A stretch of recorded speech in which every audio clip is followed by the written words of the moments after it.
been an emotional ride to the top for ASA Series veteran Gary St. Amant. He's raced with, tangled with, and beat the series best. He's been a consistent front runner in a quest for his first national championship in 1998. The American Speed Association is celebrating 30 years of sanctioning auto races, and Bud St. Amant, Gary's father's name, runs throughout the rich history of the series. First with driver Don Gregory, and since 1986 with his son Gary. After teaming up with Bud Gevin, an automotive promotions team, the Wins team is set for their first national championship. All Gary has to do is take the green flag today. Scott Hansen has to settle for second in the points, but he hopes to add to his series-leading 7 race wins in '98. Bob Seneker came out of the doldrums at Milwaukee, winning his 84th. Mike Miller is second in the win category in 1998. He has 3.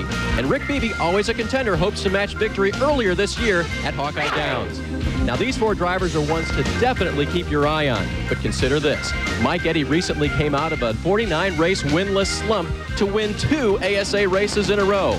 Today, they may all be once again chasing the 7-time champ.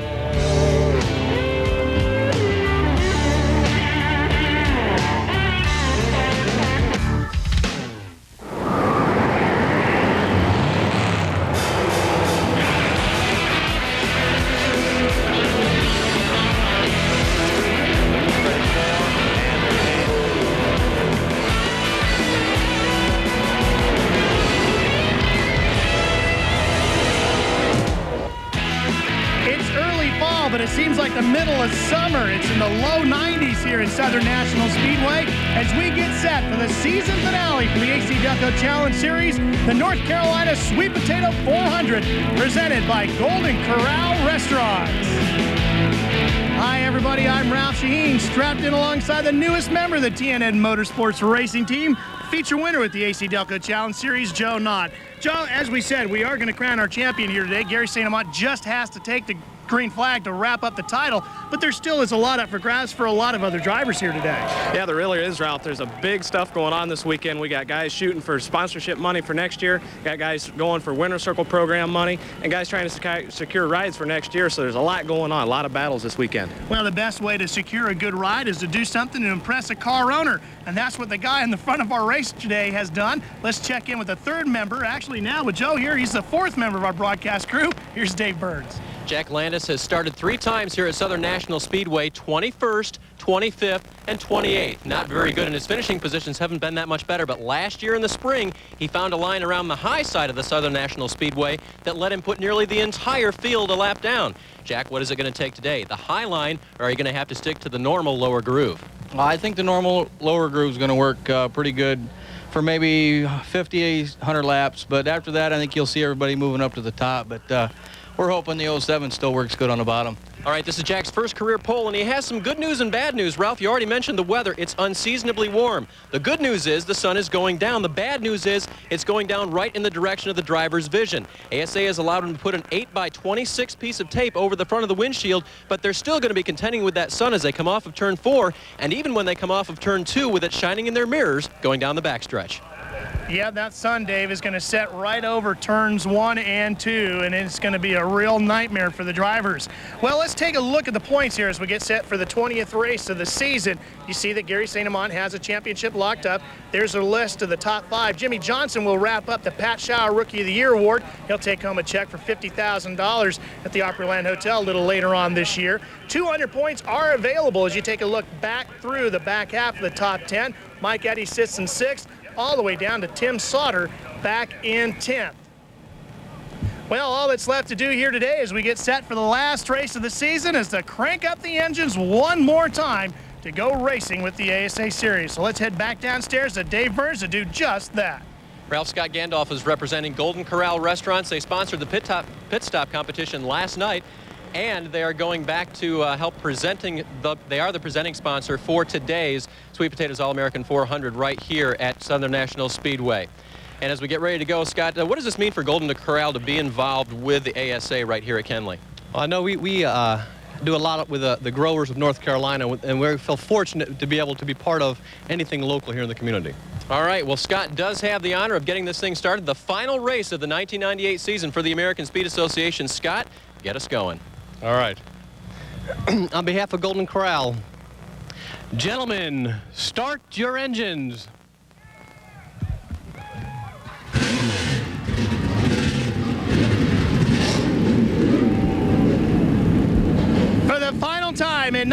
98, those V6 engines have rumbled to life. We're set for 400 laps of good old short track high bank racing. Come on back.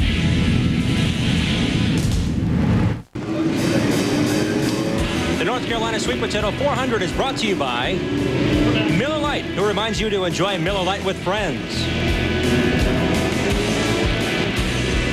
Welcome back to Kenly, North Carolina. North Carolina Sweet Potato 400, presented by Golden Corral Restaurants. Season finale, and one more grid to go through. On the front, Jack Landis alongside of Mike Garvey. He'll have a new ride next year. We'll talk more about that in a little bit. Mike Miller got a qualifying tip from Gary St. Amant. He'll start third. And Rick Beebe alongside on the outside of row 2.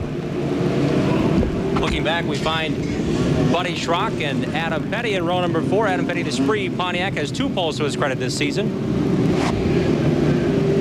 Row 5 and 6, we find Scott Hansen second in points, 7 wins this season, and rookie Kevin Noodleman alongside Pierre Goulet making one of his handful of starts this year, and Chad Wood will start the Comrail 0-2 in that row. And in row number 7, it's Mike Eddy and the soon-to-be crowned ASA champ for the season, Gary St. Amant, so a 7-time champ and a first-time champ in row 7. Courts and Wimmer make up row 8. Back to row 9, we find Bob Seneker, winner at the Milwaukee Mile this year, and rookie clincher Jimmy Johnson in the Chevrolet. Tim Sauter and Peter Coslino in the McDonald's Ford go from row 10. Row 11, Dave Senspa still looking for that first career victory, and Harold Fair Jr. alongside of him. Alec Pinsino out of Canada will line up alongside of Stewart. Back to row 13, Andy Ponstein out of Michigan lines up inside Indiana's Tim Taylor. Mark Lamoureux out of Minnesota lines up inside Allen Pinsino, 19-year-old son of Alex. So 3 buildable cars in the field today. Tuttle and Duran will make up row 15, and Dave Anspaugh will line up on the inside of row 16 next to Price. That's our final field of the 1998 racing season. Here's a look at this racetrack, too.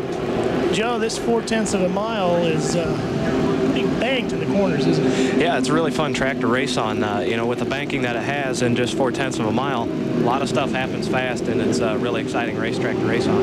The unfortunate thing is there's only a few occasions where there's a 1-car accident, Joe. This track can really catch a lot of cars off guard. Yeah, it really can. You know, if one guy messes up and just gets the car loose going in the corner and has to back off the throttle, that guy's right there and could get into him, or if he goes ahead and spins out, he blocks the track and everybody else gets gathered up. Well, that was our pole sitter, Jack Landis, who came to a stop on the back straightaway. Not sure why.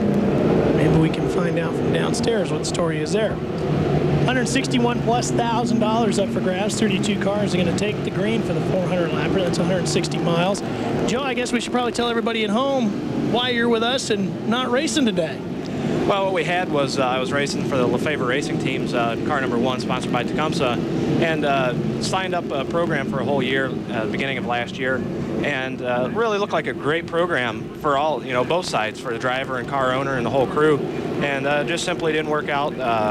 You know, just things didn't work the way they should, and it's just, that's the way it is in racing. It's a business, and you know, you have to make business decisions, and Scott and I sat down and decided that it would be better to go ahead and make the decision to go ahead and part ways with 2 races to go, so we both get started on next year that much earlier, and that's what we've done. And I want to come up here and join you guys one more time before I get racing again. Well, no offense to you, Joe, but we're glad to have you up here with us. I'm sorry your racing has come to a stop for the year, but we're glad to have you up here with us. Thank you.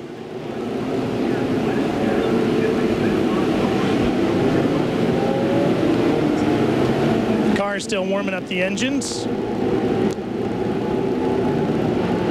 Let's take a look at the season recap so far. We've had 8 winners over the 19 races run to date. That average margin of victory, I think, is what ASA racing is all about. You go 19 races in only 0.6 of a second. Count 1 1,000, 2 1,000. That's longer than any race distance has been won by all season long. Less than 2 seconds, the largest margin of victory at IRP. Looking at the field of finishes, 70% of the cars running have scored at least a finishing position. About 10 cars per race finish on lead lap. On a short track, that's pretty impressive. And about 10 lead changes per race, too, and that's always exciting. And now we've got some in-cars for you as well here today, of course. Dave Sensible will be carrying this one here. PGT Trucking on board. Dave will be He's starting 21st today, still looking for that first career victory. That's a driver who could help himself out quite a bit. He's not sure what he's going to be doing next year at this point. And Adam Petty. Boy, what a year this youngster has had, finding victory lane and starting on the pole. He's had quite a rookie season, young Adam Petty. Great future in front of him. Sure does. And here's Ted Smokestad in the Tecumseh #1. It's Ted's second race in the Tecumseh #1 car. Finished 6th at Cedar Rapids and will finish the year for LaFavor Racing. His plans are up in the air next year, so it's important for him to get some decent seat time and a good finish today. Yep, he's a driver who can do a lot to encourage his opportunities for next season with how he does. And we're coming to the green flag, and Gary St. Amant has just clinched the 1998 AC-Delco Challenge Series Championship, his first career ASA title. Congratulations, Gary, from all of us here at TNN Motorsports.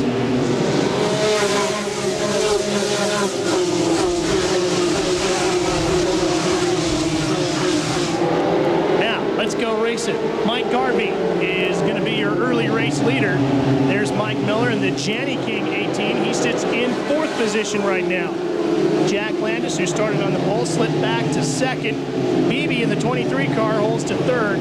Then Miller, Smokestad, Holzhausen, Buddy Schrock, Adam Petty, Scott Hansen, and Kevin Noodleman, the early top 10. The new champ, well, Gary, at this point in the race, is sitting in 13th. On board with Dave Sensible. Ahead of him, Tim Sauter in the Mopar Chevrolet. Inside, Courts in the 17, making his second career ASA start in Pontiac. And look how tight it is. We already see 2 or 3 lines developing early on here, Joe. Are they searching for the quickest way around? I don't think there necessarily is a quickest way around here right now. I think, you know, there's just rubber on here from last night and yesterday practice, so they've got that dusted off now. Now is later in the race when the upper groove will start to work. Jim, Mike Garvey even told me, he was saying that this racetrack could get so slippery that we might see guys higher than we've ever seen them before. And Mike is a guy who is not afraid to venture out. So no, he's really not, and he really likes grooves that are all the way up against the wall. Salem is a track that he runs really good. That's what happens at a track where it's greasy, it's loose. You have to follow the car you have to follow the rear end of the car going into the corner, and that forces you to drive up to the top of the track, and that's why it'll end up at the top. You're looking at car number 80 right there. That's, we got one around. Travis Price has spun the number 58. Turn Pontiac. 2? Yeah. LEPS. LEPS is a custom screensaver company sponsoring his car. He wanted me to get it right, but I don't think he wanted to spin for me to bring it up. Probably not. So the first caution comes out on lap 7. Travis had started 31st in the race, so he was in the back of the field. He, again, in searching and finding the sun, and only his second or third ASA start. You see, he did not put the tape on the windshield, so that might have been a factor as well. Doesn't look like any damage to the car, so Travis should continue on. Well, we're just underway here at the final race of the 1998 ASA season. Stay with us, won't you?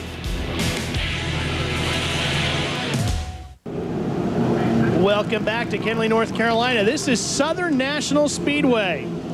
TNN Motorsports coming to you live here today as we crown the 1998 ASA champion, who is Gary St. Amant. Peter Cozzolino on pit road, and Joe, that car was smoking. Yeah, it was. It looked like it could have been maybe a rear end problem, leaking a little bit of oil out of the rear end. That looks like what they're checking out. And I believe that's the 58 on pit road. That'd be 28 Tim Taylor. Yeah. Tim was a surprise entry. He was not on the list ahead of time, but he said, hey, I live in Indianapolis and I want to go racing for the rest of the year. We've got an ASA car ready. Let's do it. As he has won again the Jasper iCar Modified Championship. Started 22nd here today. Mike Garvey's led a bunch of laps here, Ralph, in the Metro Milwaukee Auto Auction Pontiac. His final race for Jerry Gunnerman, but he has led twice for 98 laps. And in 3 races, that's pretty many laps, but he doesn't have the finish to show for it. He finishes 21st and 23rd officially in 2 events that he started in ASA competition, but starting outside row 1, he quickly took the lead. And we're back to green.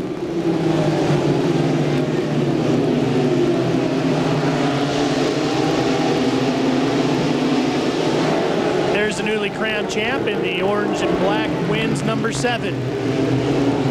Gary has started up front 11 times, Ralph, but he has had his worst qualifying effort of the season coming here. Yes, he had to take the green, but he wants to do what the past 2 ASA champions have done in previous years. Kevin Swinski and Tony Raines have both won their final races in their championship seasons. Gary's would have to come today to make it 3 years in a row for the series. A lot of big names in that bunch as well. Just in front of him, the 7-time ASA champion, Mike Eddy, who's on a 2-race winning streak, was at victories 55 and 56. And that's the black 88, the Goodwrench car. And right behind him in the white, the black striping 44, Jimmy Johnson, who just clinched the Pat Shower Rookie of the Year award and a $50,000 check. That's Kevin Noodleman on the inside in that orange number 21. You're watching a fight for 10th with Mike Eddy, Noodleman, and St. Amant. Give the spot to Mike Eddy now. Up front, Adam Petty in the Spree, number 45. On the outside of Mike Miller, he'll take 6 as we go on board with Smokestack. He sits in 8th.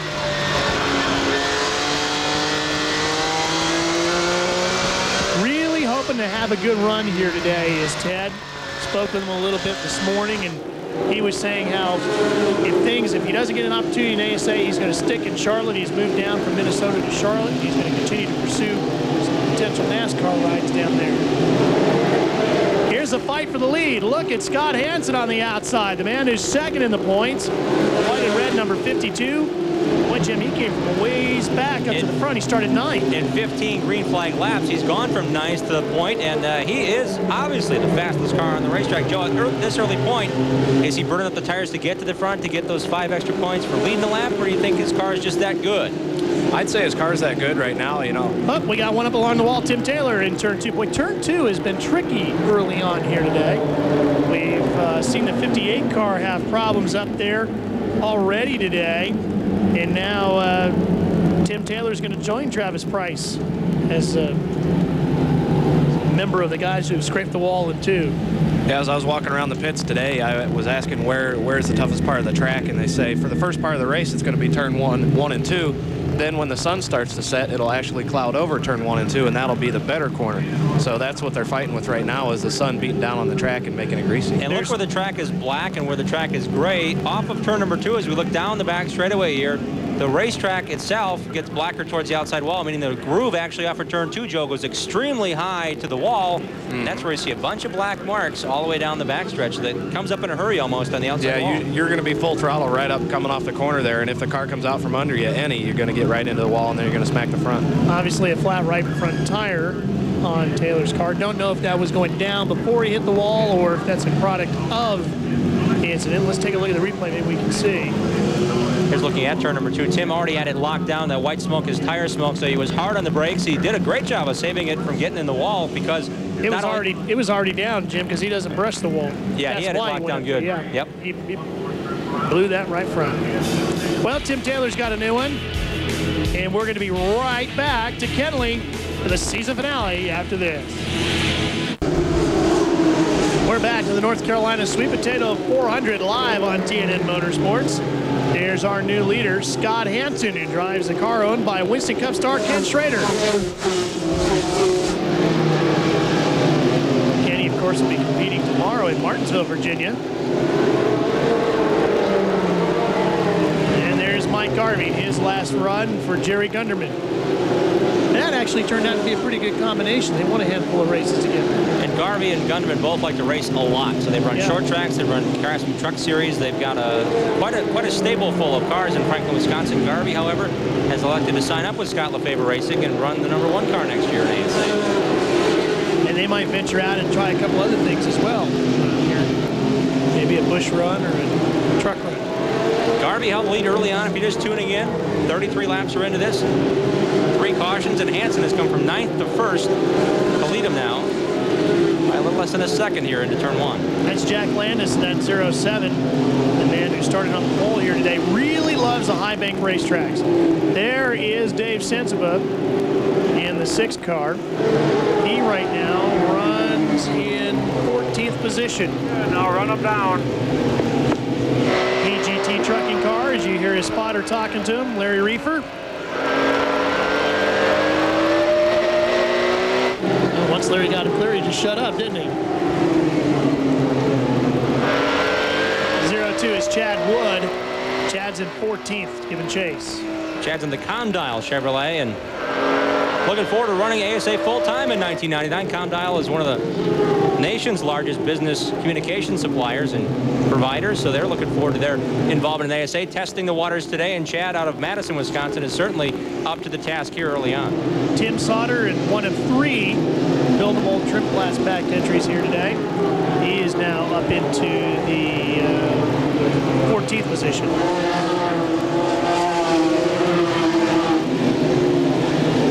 Did not have one of his most favorable qualifying runs, but Sauter has made his way clear of traffic here. We'll see him pull away a bit from Chad Wood. And Bob Seneker here at Kenley. I said, Bob, this racetrack has never been good to you. He said, you know, for whatever reason, I come to this racetrack and I lose 3/10. I can't find it anywhere. And I said, could it be the weight of the Ford engine or the distribution of the Thunderbird? He said, looked at me, he said, who's on the pole? I said, Jack Landis. He said, what's he driving? I said, Ford Thunderbird. So he's still clueless. He said, do you know the answer? And I said, I don't know. But he has yet to finish a top 10 in 3 events here at ASA. Harold Fair in the 80 car with Kevin Noodleman. That is a fight for 17. The white 80 and the orange and purple, number 21. Behind them comes number 34, Pierre Goulet, and he's battling with Scott Wimmer in the 4 car. This is Pierre's 5th ASA start this season. This car was formerly driven by Kevin Sawinski, and he actually asked Gary St. Amant before qualifying, Gary, how do I get around this racetrack? Gary gave him a few pointers. Sure as heck, Pierre qualified 11th. Gary qualified in 14th, and afterward Gary said, Pierre, what can I do to get around this racetrack a bit better, because you're faster than I am. And Joe, Pierre in that black 34 looks a little loose coming off the corner. Yeah, he's really fighting to keep Wimmer behind him. You can see as he's coming off the corner, when he puts the throttle down, the car comes around on him. So he's fighting to, you can see he's running that higher line like we were talking about. That's the looseness that's forcing him to run that high. Back to the front, that's where you find Scott Hansen, who is continuing to lead here. He's coming up on the backside of the 32, Greg Stewart. Let's check in with Dave Burns. I'm standing by with Mike Sinetko, one of the crew chiefs for Scott Hansen. Did you guys make a big change after qualifying for Scott to come right to the front, or is it where he's putting the car? No, from yesterday, from qualifying yesterday, all we did was make very, very minor shock changes and stuff like that. So the car was really comfortable. Qualifying, we just needed a lap or 2. We didn't get quite what we wanted, but we're real good for the race. Did you guys talk about what line to run all day long, whether to stay with the low groove or to move to the high groove? Yeah, we pretty much did, but I can't tell you that. We'll let it speak for itself. Mike Sinetko is going to let us watch Scott Hansen and see where he goes for the rest of the afternoon. Well, what do you think, Joe? He's riding right about the middle or the upper portion of what is a normal racing groove here. Yeah, he is, and I'm just starting to watch some of these guys. A few guys still run the bottom groove, but it looks like most of the top runners are running about halfway up, and watch for that to go up even higher. Kind of like what we see at Peach State, where you go real high as the race winds on. Here's a fight back here for 7th. Ted Smokestad, as you look from the backside of the Tecumseh number 1, trying to fend off the advances of the 7-time champion Mike Eddy in that Goodrich back Pontiac. And that's the sponsor we hear is leaving Mike Eddy at the end of the season. Mike Eddy, one of the drivers you wouldn't expect to try to impress a new sponsor. Just try to go out and get some more money for this operation. Mike has been involved with the American Speed Association for most of the 30 years they're celebrating this season, and winning 7 championships and having those 56 career wins, second all time.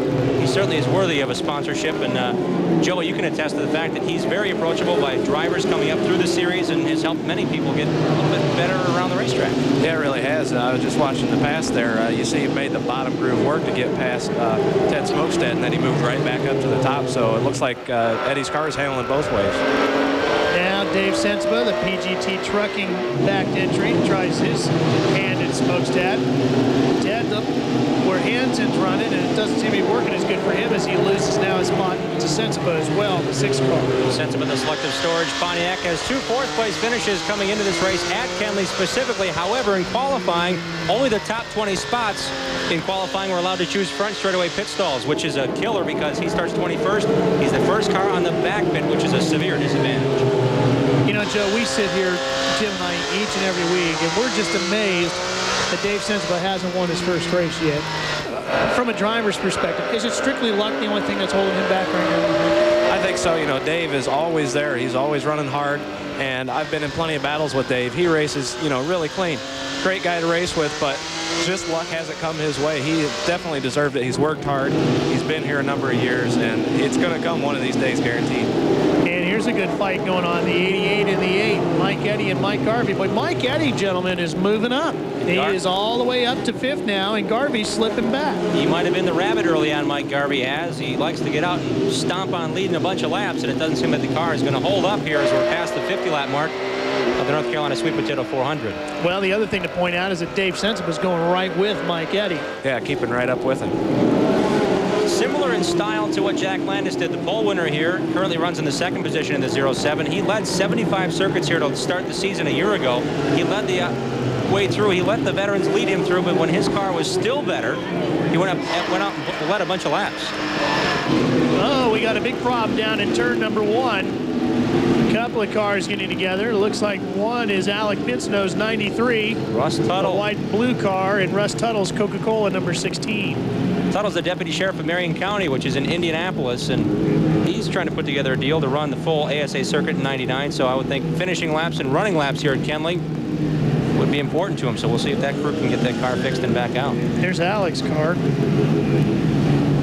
Tore up pretty good on the right side. Prior to today, they had qualifications and practice yesterday. Alec Pinsino took a breather and was looking at all 3 of his race cars in front of him and asked the bystander, you know if there's a cure for this disease? Look at all these cars and equipment I have here. I love this sport. Kind of fun. He's having a lot of fun. And his son Alan, he said, is a little nervous today, but looking forward to completing some laps. And Joe, you know laps are ultra important. Just getting laps in, getting a rhythm, and getting a pace going. When you're first getting into ASA, like I did 7 years ago, all you want to do is complete laps. That's the only way you're going to learn. You're not going to learn unless if you're out there getting in a wreck. All you need to do, it doesn't matter if you go 15 laps down, you still finished, 95% of the laps. So that's what's important, is just to get laps under your belt. Let's take a look at the replay and see if we can find out what happened to these two. Like At that point, contact's already been made. Might not have been enough racetrack there. Alec might not have seen Tuttle on the outside. There was a car slowed to the bottom as they came by the flag stand, and Pinsino just squeezed up, and Tuttle was there, and they made contact and rode it down. Now we got an onboard from Adam Petty's car, and in front of him, the wreck will take place. See the glare there already. Yeah. 59 laps were completed, and a lot of the cars dove down pit road. Trying to find out what changes were made when we return to Southern National Speedway, where Scott Hansen leads him. 60 laps completed. Big crowd on hand to see Gary St. Amant lay claim to his first ever AC-Delco Challenge Series championship. Pretty neat day for everybody involved in ASA. We really couldn't go wrong, gentlemen, with whoever, whether it was Scott Hansen or Gary St. Amant that won it this year. Both true veterans of the series, and they both very deserving of the award. And it's kind of like the Sammy Sosa, Mark McGuire thing. Had a lot of belief in each other and a lot of clash here between the two of them as they chase this championship this year. It's been a great season for ASA. I was talking to both Gary and Scott this morning, and they've had some good battles between the two of them, and they're just two guys that race each other the way they want to be raced against. So if you see them two racing today, they're going to be racing each other the way that they want to be raced. So look for that. We're on board with Adam Petty, but let's check in with Dave Burns. Ralph, during those pit stops, 3 of the very quick cars that were having trouble early on came in. The 8 car of Mike Garvey, the 5 of Steve Holshausen, and the 1 of Ted Smokestad. All 3 of them replaced right side tires, and they reduced the stagger, the difference between the outside and the inside tires, because all 3 were very, very loose. Now that's not a good thing here at Kenley, because this track tends to loosen up as it gets greasy. That's what they're chasing this time around.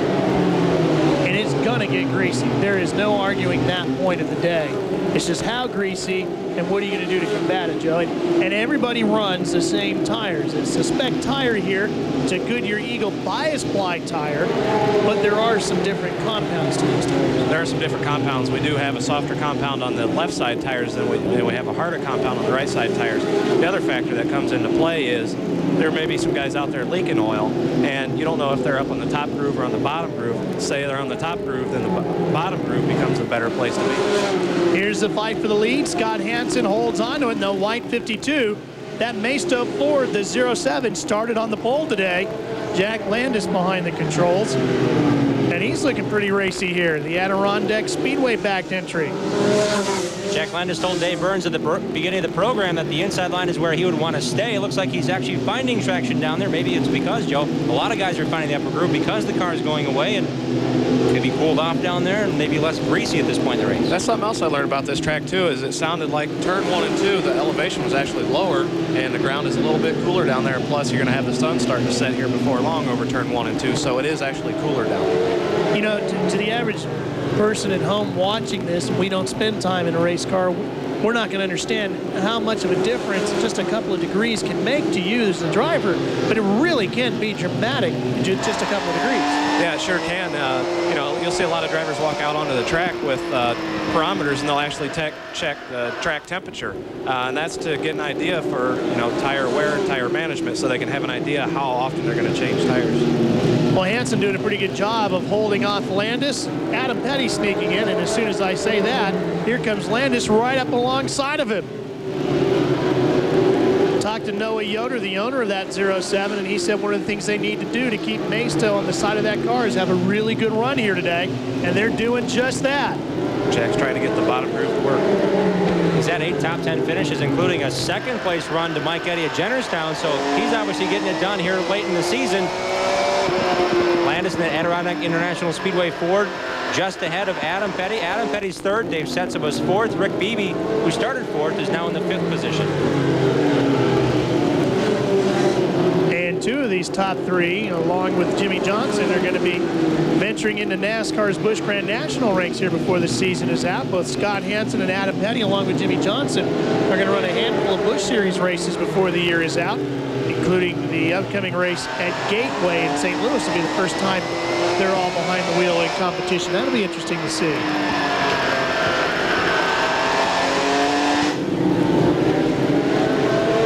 Jack Landis, Joe, comes into this race here very, very confident. He loves the high-banked racetracks.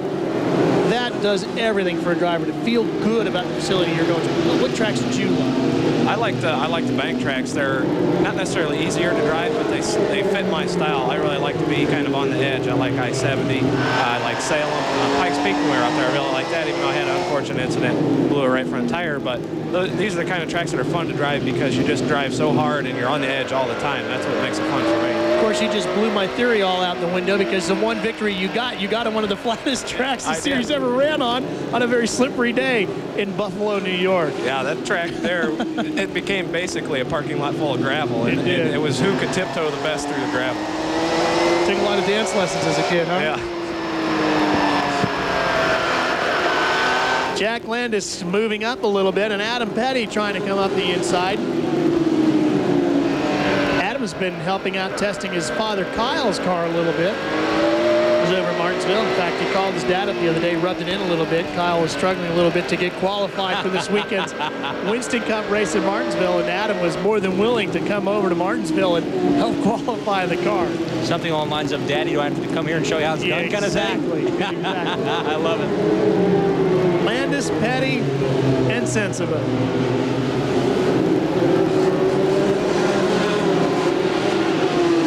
To the inside comes Dave Sensiba. Could today be the day that Dave Sensiba finally finds his way to victory lane? What do you think, Dave? Has he got the car to do it?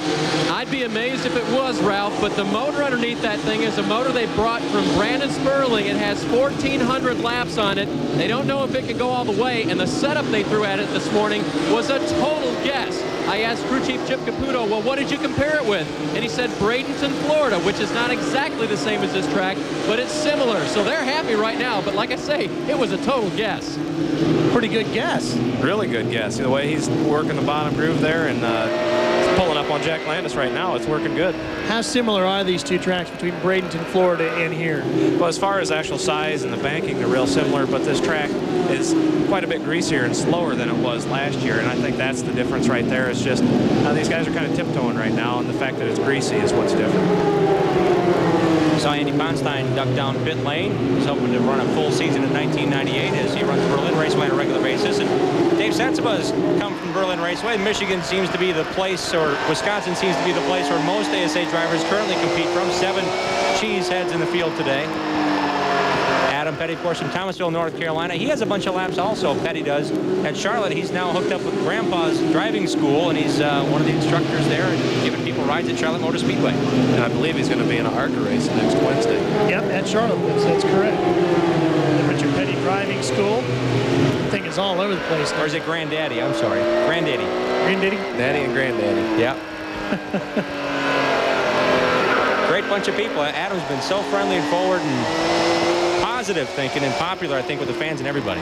As you're on board with Adam right now, I was kidding with him. He was talking about how he always has such a long line at the autograph session that ASA has at every AC-Delco Challenge Series event before the drivers get into their cars. He said, boys, I always get a huge line out there. I said, Adam, you want to get rid of that name? And to get rid of the line, change your last name. It's about the only way he's going to do that. Landis is backed up a bit as Sensiba is now advanced to second. One follow-up on Dave Sensiba. He is pitted on the backstretch, but if any of the front stretch Yellow flag, cars, Jim, yellow flag. All right. One over in turns 3 and 4. I believe it's Tim Taylor. No, it's the 32. It's Stewart. Boy, Greg Stewart, who his home track is here at Southern National Speedway, has Keener Lumber on the car. He made his ASA debut 1 year ago here, and he really thinks the pressure's on. He's running in the rookie seat for the season. Jimmy Johnson's already clinched that, but he said, this is one of the more pressure-packed races. I said, but you're at your home track. He said, yeah, but everybody expects me to win the race. So he does bring out the caution here and trying to get the handle back on that Roller Skate Association International Pontiac. And he brings it down on pit road. And Scott Hansen, the race leader, will come down on pit road as well with 93 laps of the scheduled 400 in the books. Jack Landis is down pit road. Let's check in, Dave. In Scott Hansen's pit, they're going to go to the right side as well. And when asked what they were doing in terms of putting the car right, you heard Mike Sinetko say that they were really just trying to find the line out there. They're going to change the right side tires and send them back out, and most teams feel that if they change 2 or 3 sets, including a left side, they should be good for the day. Hansen, big trouble getting out of here, Ralph. Oh, yeah, and it really cost him too, Dave. A decent stop went away when the traffic on pit road forced Hansen to let a bunch go by. He is all the way back to 7th.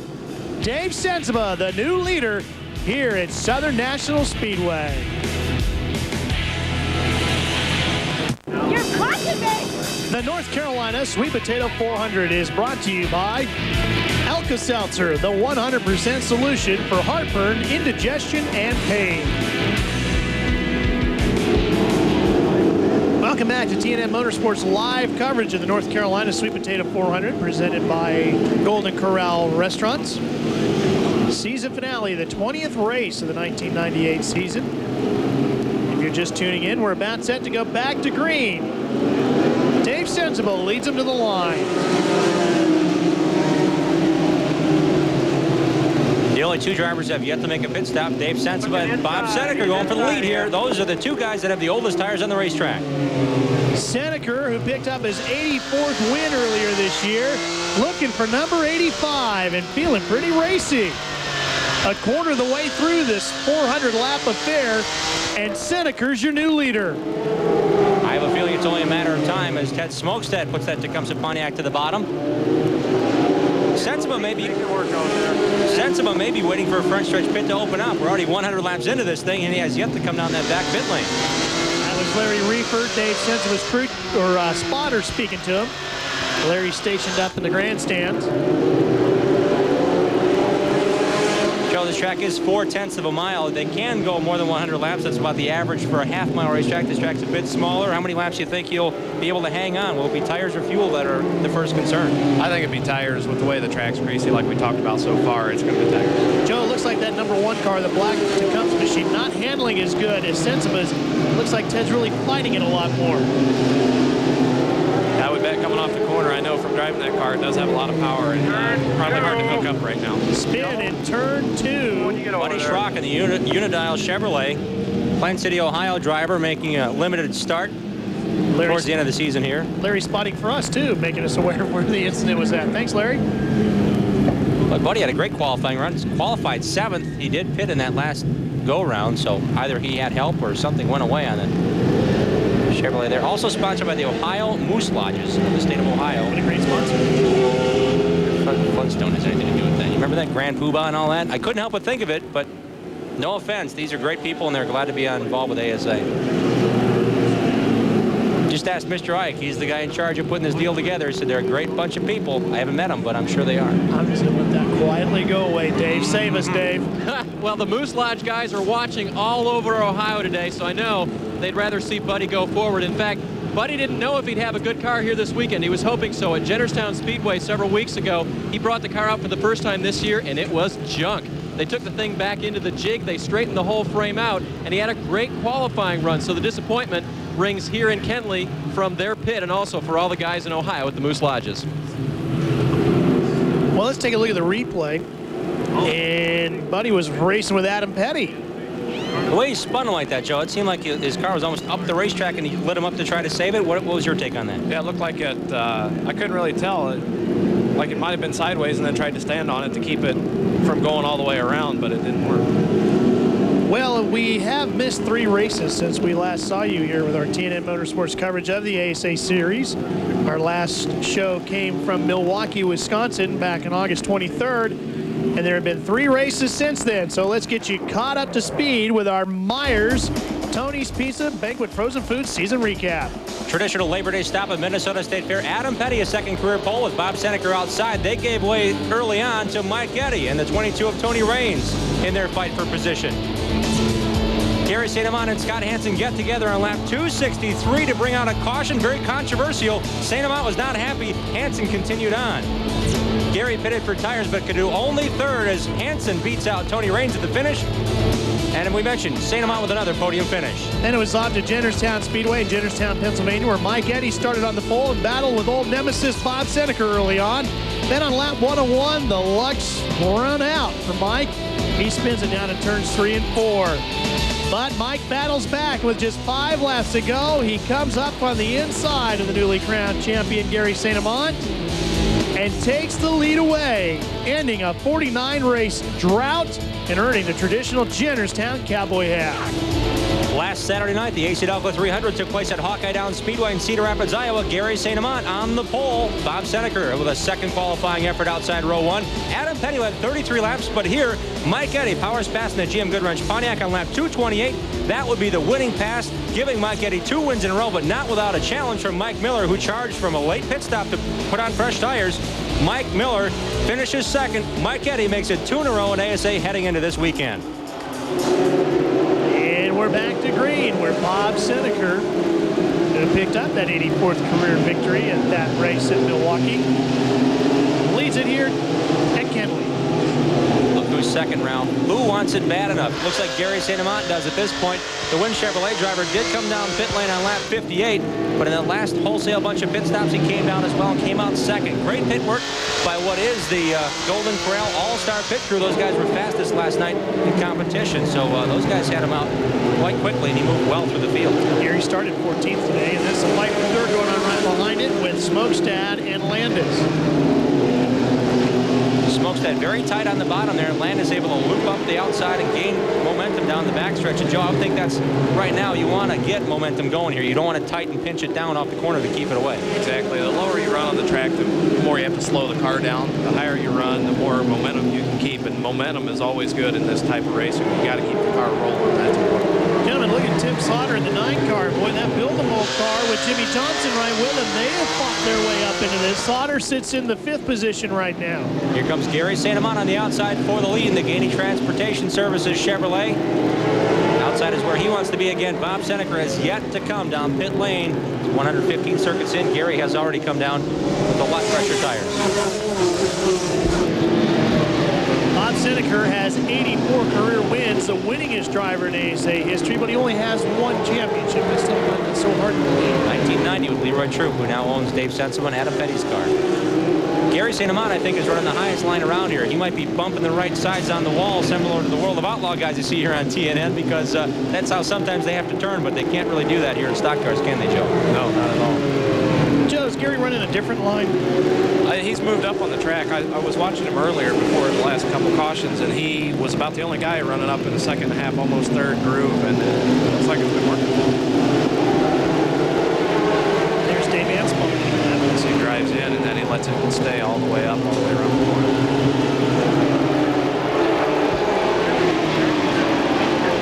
he piles past the full grandstand and along the back straightaway, all the way around the racetrack, you see a bunch of vehicles backed up to the fence. They have 149 slots that you can rent on an annual basis. They've got a waiting list for these, so the fans get up close and personal to the back straightaway wall here at Southern National. I think it's a great idea.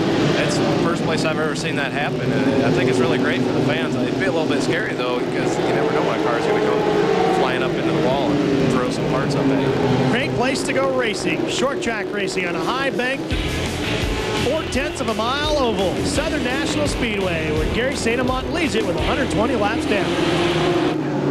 There's 9 championships between the 3 guys battling for the lead right now. Gary St. Amant, the 98 champ in car number 7. Mike Eddy, the 7-time champ in the Good Wrench number 88. And Bob Seneker, the 1990 champ in car number 84. Those are 3 guys that really know how to hustle an ASA car around. Mike Eddy's last championship came in 1993, so he's looking to improve here. Mike Eddy's 6th in points right now, and as much as we talked about early in the season here on TNN about the struggles he's had, he's certainly turned it around, Joe. He's got 2 wins back-to-back. It's almost like it's a matter of fact. This is where we are. This is where we're supposed to be. And he is right up alongside of St. Amant, and he might take the lead away here. Lap traffic in front of him. Mike gonna push it up a little bit. Gary doesn't give. I'll tell you, the 2 wins that Mike's had here recently, I'm sure are a big confidence booster for him. Instead of worrying about something breaking on the car, he's worrying about getting to the front, which he always does. But now he doesn't have to worry about that. He's focused on winning this race. Mike Eddy has to move back into 2nd behind St. Amant as they come up on the traffic. You know, Mike's the kind of guy, Joe, picking up those 2 wins. We can see him click off another one here today and start 1999 off the same way. Mike's that kind of guy. You know, it only takes a win or 2 for a guy to get more pumped up. You know, maybe he was down in a slump, and those 2 wins will revitalize the guy right back into the game. Well, I asked him, I said, what did you do differently between the 49th race that you lost and the next 2 that you won in? Absolutely nothing. Just raced. There he is, Mike Eddy, your new leader here. The North Carolina Sweet Potatoes 400 presented by Golden Corral Restaurants. Gary almost bought the fence in turn number 2. He was very high, allowing Mike to get underneath. He might have had to backpedal a little bit on the throttle off of turn 2. Yeah, at this point in the race, Gary isn't, you know, he wants to lead as many laps as he can, but he's not so concerned about leading right now. He'll let Mike go on. There is Bob Seneker. You can see him in 3rd, and Jimmy Johnson right behind him in the 4th position in car 44, the white one. That's your top 4 cars. They're all in a row. Now, I've heard Bob Seneker traditionally and historically has made the most of his equipment, but think about this, guys. He's yet to come down pit lane, 138 laps in. He's still a very strong 3rd in the field. You're riding along in 8th place with Adam Petty right now, the Spree on board. Around the outside of car number 4, Scott Wimmer. Wimmer's initial start here in ASA in the Jackaroo Chevrolet, leasing a car from the Automotive Promotions folks.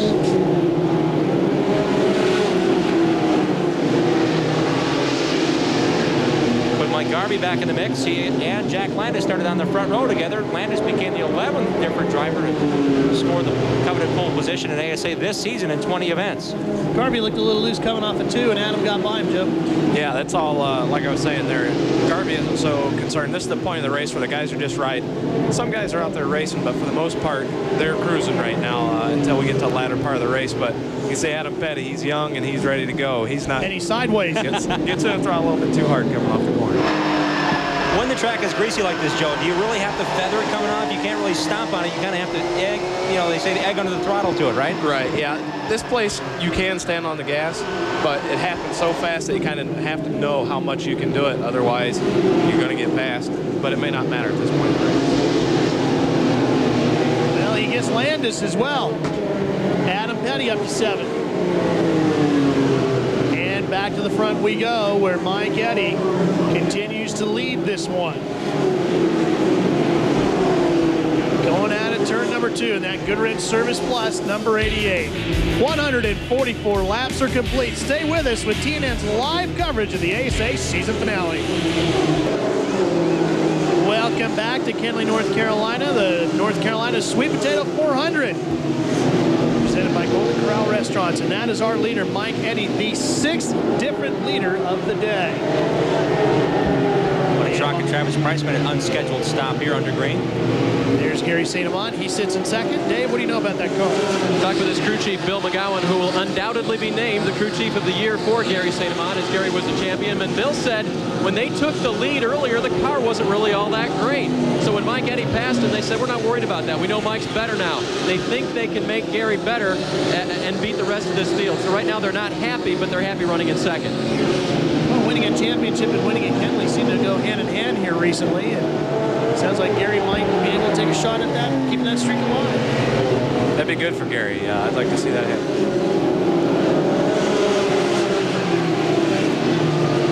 Bud St. Amant, his dad, winning his first ASA crew championship as well, but he's won a whole bunch of track championships. That whole St. Amant family, you can't be happier for them. Bud and Ruth St. Amant and Gary and his sister, they've been around this sport really since ASA started. And for them to come back and do this with Bud Gevin and Automotive Promotions getting on board, it was a risk, I would say, going from the Ford to the Chevrolet, and a lot of question marks there. And Bud Gevin finally getting his first win, and now Gary winning the championship. Joe, you know how that develops and progresses, and these guys really have clicked it off. They've only got 2 finishes outside the top 10 this year. Yeah, they sure have. You know, back when I first started this ASA program, I actually worked in the St. Amant shop for 2 years and got to know him really well. You know, obviously he's a great guy, likes to talk, and there isn't a better guy in this series that, you know, I'm glad to see him winning this championship. Sensibly going a lap down as Gary and Mike go past him. So Dave will continue to struggle looking for that first ever win as Bob Seneker now comes by. And these 2 guys, again, did not pit yet. We can see the differences. Seneker going forward, Sensible going backward.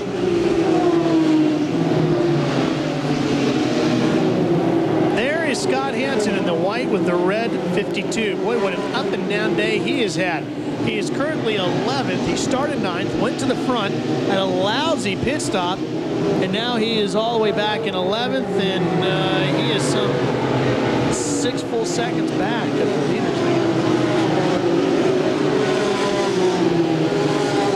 A sight that I think we will continue to see. Mike Eddy at the point. He's won 2 races. Heading into this one, he is the all-time leader, 17,000 plus laps led in series competition.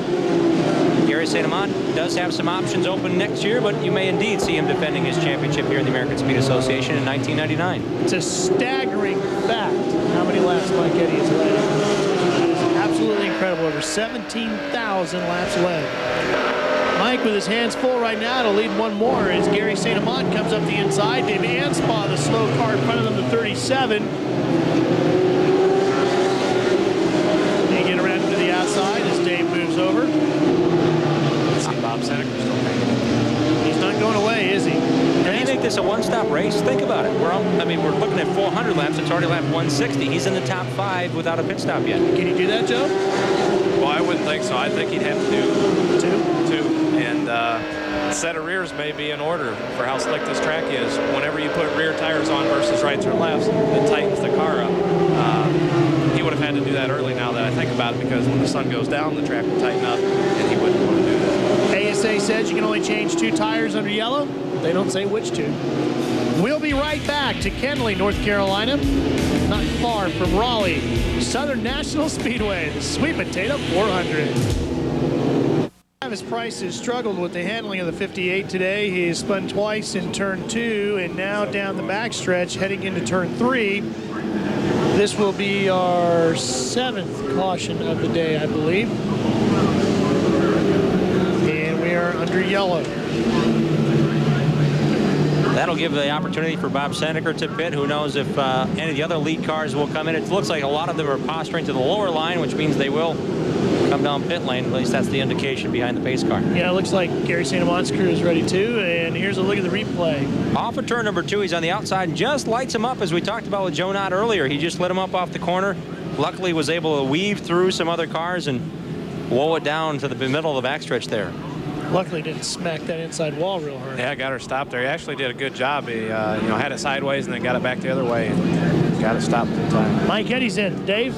And Gary St. Amant's in with his award-winning pit crew. Dean Aikens on the deck, Henry Rosendahl on the front tire, rear tire changer, Gary Salvatore, and they are down and away. Bob Seneker just nips him, but again, Ralph, Gary St. Amant's crew won the pit stop contest last night.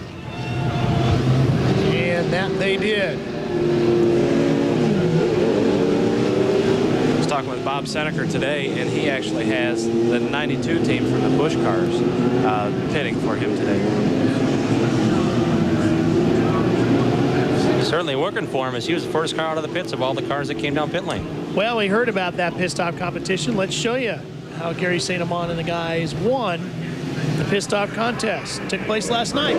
Started behind the white line. They come into the box. As soon as they cross a white line there, you saw it. They start the clock. 2 right side tires. Simulate fuel going in. Only the jackman was allowed around the right side of the car before it came to a rest. They do penalize for lug nuts. Any loose lug nut is a 2-second penalty. Running over the hose is disqualified. Rick Beebe finished 3rd in the contest. Jimmy Johnson's bunch in Herzog Motorsports went at it, as 22 teams competed in the competition held under the lights here at Southern National Speedway. They were the 2nd quickest team, 13.38 seconds.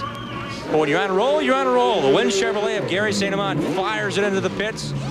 He was better than 2 seconds ahead of the entire field. The Wynn's Lane Automotive team really doing a great job. They had a chance to study and watch some other teams as they went later on, but smoked out 11.31 stop to win the Golden Corral National Pit Stop Competition. And the weekend here at Kenley is being held with a heavy heart for all the family of the American Speed Association, as Chris Bradley lost his life to injuries suffered in a pit road accident at Minnesota. All of us here at TNN send our wishes to the Bradley family. Working our way towards the halfway point here, but some other awards have been handed out this weekend. The ASA Action Line All-Star Pit Crew Award. As jazzed up as they were for competition under the stopwatch, this is from season-long competition.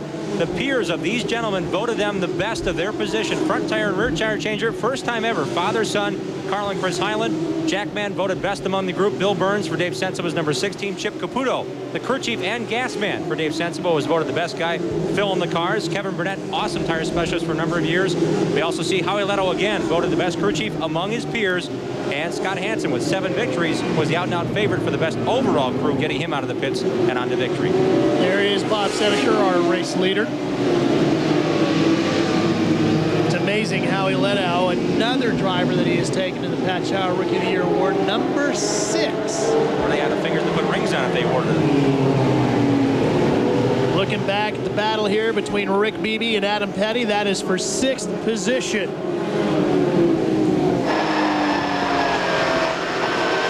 Adam in the Spree back car, carrying the onboard camera for us. Ahead of him was Rick Beebe, and Joe, we know he had some problems yesterday. He's running fairly strong here. Yeah, he is running strong. He ran into a problem yesterday. They had motor problems in practice, and I think it actually ended up dropping a valve into the cylinder, and their only backup motor was in their backup car, which was already scaled and ready to go. So they just swapped cars, brought it out, qualified it, and here they are. And with more on Adam Petty, Dave Burns. Ralph, you mentioned Chris Bradley right before the last break, and the team is definitely still grieving the loss of that great young man. But Spree has done a great thing. They called this week, Kim Utlot, the marketing manager for Spree, called the team and said, hey, let's move our Spree logo down to the front of the hood and shrink it down.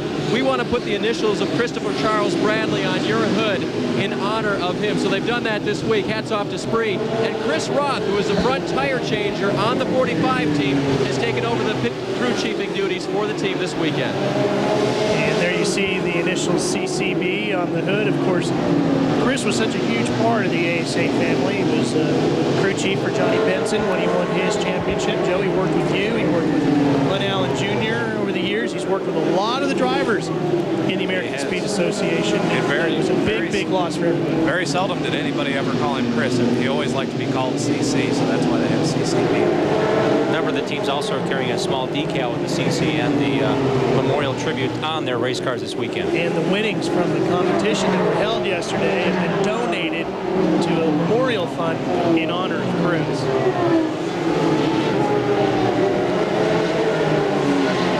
But the laps continue to click off, even with the heavy heart, as Bob Seneker continues to lead as we're closing in on the halfway point, 192 laps down. You're looking at Gary St. Amant fending off Jimmy Johnson and Mike Eddy. They sit in 3rd and 4th. Now 2nd is Jimmy Johnson. Pretty stout move. One of the 3 races Jimmy Johnson competed in last year prior to declaring rookie status for 1998 was here at Kenley. He tested here. He ran well here in a team car to Gary St. Amant. Now he goes by in the 44 car. So Jimmy Johnson looking very impressive. As we now see Mike Eddy challenge to the inside.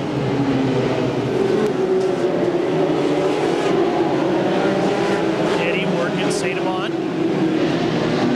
And guess what? 58 car, problems again, and he's going to bring the 36 into the screen as well. Mark Lamoureux locked it down to avoid as he's sitting right in the middle of the racetrack. Problems on the back straightaway, Rick Beebe. And Greg Stewart. And Greg Stewart involved. Not sure if that all happened once the yellow lights came on. So cars all over the place. Travis Price, recently a high school graduate. His father, Jimmy Price, longtime late model driver in the Southeast, and now crewing for his son. Also helped out Billy Turner earlier this year in his ASA efforts. Beebe, the Myers Banquet Foods Pontiac, is one of the leading drivers in the series, declaring that, hey, next year will be a run for the championship in ASA. So Beebe and the entire Danny Hodges team looking forward to running for this championship next year. Right side tires going on for Mike Eddy. Dave? And they will put on the right side tires for Mike Eddy to try to give him his third victory in a row right here at Kenley. No complaints so far from him, Ralph. And you know, when Mike Eddy isn't saying anything, life is pretty good on the racetrack. It's real good for Bob Seneker in the pits, I can tell you that much, Joe. Every time they've come down on pit road, they've hustled Bob Seneker back out. Right, that's what I was trying to get across earlier. He has a Busch Grand National team helping him this weekend from the 92 Mac Martin team. I asked Bob, we've been talking about it all year, that this could possibly be his last season. I said, well, Bob, when the race is over, should I say this is your last race? He said, well, for today. For today. You just never know with Bob Seneker. I hope it's not. Watching Bob Seneker on a short track, it's like watching Michael Jordan with a basketball. They don't get much better. You stay with us, won't you? We got plenty more racing action for you from Kenley. Aerial lifts for the North Carolina Sweet Potato 400 are supplied by Equipment Supply Company with locations from the Eastern Shore to the Midwest. Call 800-606-2829 or 800-704-2829 for equipment supply. Steve Holtzhausen in the black, number 5, is your race leader. Scott Hansen has worked his way back up to second once again in the 52. Mike Garvey sits third. Bob Seneker is fourth. Jimmy Johnson and Mike Eddy round out the top 5. Then it's Gary St. Amant, Mike Miller, Adam Petty, and sliding is the 36 car. Mark Lamoureux want to get that Texaco logo right in frame there, I guess. He did a good job. Adam Petty is 9th, and Tim Slaughter is 10th. And joining us in the booth as well is Mr. Bill Fitzgerald, who is the manager, event marketing, advertising, and sales promotion person for AC-Delco. Good to have you with us. Thank you, Ruff. Good to be here. Lovely day for racing. Yeah, and another great AC-Delco Challenge Series season coming to an end, and I would think you folks are probably thrilled once again with the competition. It's been a great year, and it's been a great relationship. It gives us an opportunity to get down to our customer base and basically get our message through that, hey, we have automotive parts for all makes and all models. And it sounds like things are going to get bigger and better next year. I know TNN is ready to step up to the plate once again. We're going to have even more live coverage next year of the AC-Delco Challenge Series. And that's good news for everyone. Oh, every time we can think about it, it's a great opportunity and a great marriage again with TNN and ASA. And with the kind of racing like we're seeing right here with Steve Holtzhausen, that black number 5, trying to hold off Hansen. No wonder we got so many people involved in this thing, Joe. Bob Seneker did pit under that caution, so he has fresh right and now left side tires. That gave the lead back to Steve Holtzhausen, who did not pit. Scott Hansen will challenge now, so Holtzhausen is now the 7th different leader of the race. I know Mr. Fitzgerald is a race fan, and one thing I always want to know is how much can I count on the sponsors that are involved in the series the way I currently see it to keep me coming to the racetrack? Am I still going to have something to see? What's AC-Delco got planned for ASA in the future? Just like we have this year, we do a promotion at every one of the races from the standpoint of regional races with working with our customer base. So we actually are hand in glove with the ASA, and we try to make sure that our customers enjoy and participate in the Well, we got another yellow. This one's going to come over in turn number 4. It's that 36 car again. Well, he'll do anything to get that Texaco logo on there, won't he, Jim? Mark Lamoureux has competed with ASA in the 70s at the La Crosse Fairgrounds Speedway and Minnesota State Fair, and on up through this year. Lamoureux making limited starts, but wanted to do better here. The Minnesota driver spinning off of turn 4, bringing out the 9th caution.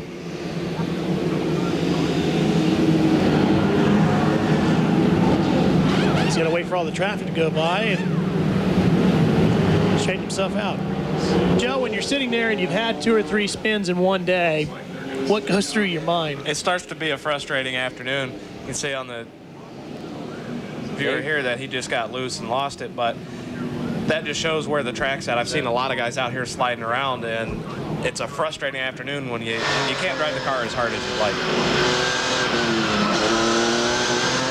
Oh, that was pretty close. Real close.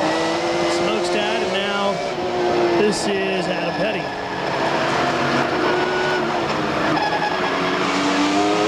He was racing behind Mike Miller, who is currently 6th. They're 6th and 7th. And there is Lamoureux spun back around the right way. Should be a quick caution. Just Kevin Noodleman coming down of the race leaders, as did Mike Garvey. So Garvey keeps throwing tires at it to try to get this car right for Kenley. Well, Mr. Fitzgerald, thanks for stopping by. And as all of us fans of the American Speed Association, thank you very much for keeping AC-Delco involved in the series. We look forward to another great season of 99. Thank you, Ralph. We look forward to seeing you again next year. Stay with us. We'll be right back. The North Carolina Sweet Potato 400 is brought to you by Subaru. Hungry for adventure? Take a taste test in an all-new wheel drive Subaru today. And we're back to live coverage here on TNM Motorsports to the 20th race of the 1998 AC-Delco Challenge Series. This is the season finale. Up and problems again for Lamoureux in turn number 4. Didn't know this track could bite the same guys over and over again. It seemed like they, because of their limited starts at ASA and the changing track conditions, we've seen Travis Price, now Mark Lamoureux, have troubles negotiating here the 4/10, Joe. And the sun's going to beat all the way down in turn 3 4 all day. Could be a vision problem, could be just a handling problem. I think it's more of a handling problem. The track, I'm sure, is really greasy down there. And as I look down into 1 and 2, the groove is completely covered now by shade. So it should be tightening up down there, and look for a lot of good battles in 1 and 2. Pace car has picked up the field. Sensible is 2 laps down. So Dave, who is pitted on the backstretch, is case in point why qualifying even is one of the more important venues we see in all of motorsports. Qualifying can do a lot of things. It can boost a team like Pierre Goulet qualifying 11th, and also can hurt a team like Dave Sensible, who has to start 21st on the backstretch. And now that they stayed out as long as they did early on, they've lost a couple laps. Well, we talked to Mr. Fitzgerald earlier about AC-Delco's involvement in ASA. The folks at Myers have been a big part of the ASA family here in recent years, and earlier this weekend we had the opportunity to talk to Terry Cramp about Myers' involvement with ASA. We've been real pleased. Everything has been first class in all the events that have been taking place. It's created a lot of excitement for Meyer and also its sponsors. So we are actually looking into next year already. Met with Randy Larson, and we're trying to put a program together, maybe expand it a little bit more next year, possibly get a few more sponsors involved in the program, and hopefully elevate it to maybe a little higher level next year. Everyone knows, I think, that race fans are probably the most supportive of any brands there are, and race fans are the best. And we've shown through Tony's Pizza and Banquet that they support our products, and the Meyer name as they come into our stores and buy those products, and we've had a very banner year with those and the sponsorship and the recognition that we've received. Rick Beebe, the driver, is probably one of the greatest ambassadors we've had to this motorsport. He's great with people. He's out there working. He's signing autographs. And the recognition that we're getting and our sponsors are getting through these events have been just fantastic. And Rick Beebe and the folks at Myers, Banquet Foods, and Tony's Frozen Pizza really looking for a good run here today, Joe. And one thing that he really needs is a good performance to stay on that A winners program. That's what we talked about at the beginning of the race, was the amount of money that guys are going for today. Not only sponsorship money, but like I said, the winner circle money, which is traveling money that these guys get. And there's different levels of that. A being the most money you can get. That's what Rick Beebe's going for today. And that could actually add up by the time the whole season's over to a good-sized associate. Yeah, exactly. The amount of money that you can gather over an A program versus a B program at the end of the year is going to be a huge difference. And the first criteria is multiple race winners. Rick Beebe has won this season. He's looking for his second win to make sure he's on that A program. Battle for the lead going on right here. Steve Holzhausen, the black number 5, is your race leader. Mike Eddy looking to reclaim the lead, which he held earlier on, and he's got it by a nose now. The Goodwrench Service Plus car slots back into second for a little bit. Seneca runs right behind him in third. Hansen is fourth. Jimmy Johnson, Mike Miller, Adam Petty, Tim Sauter, Gary St. Amant, and Ted Smokestad round out the top 10. Now Eddie takes over the lead. Structural Transport 4 team of Steve Holzhausen has really come together this year. They finished 17th in points a year ago. They're solid top 10 this year. Holzhausen may be looking for other opportunities next year. Don Finetti, the car owner, is not committed to ASA next year, but that Structural Transport team with Duke and the whole gang and Tim and all the guys that work night and day on that crew, it seems to be paying off here as he's up front.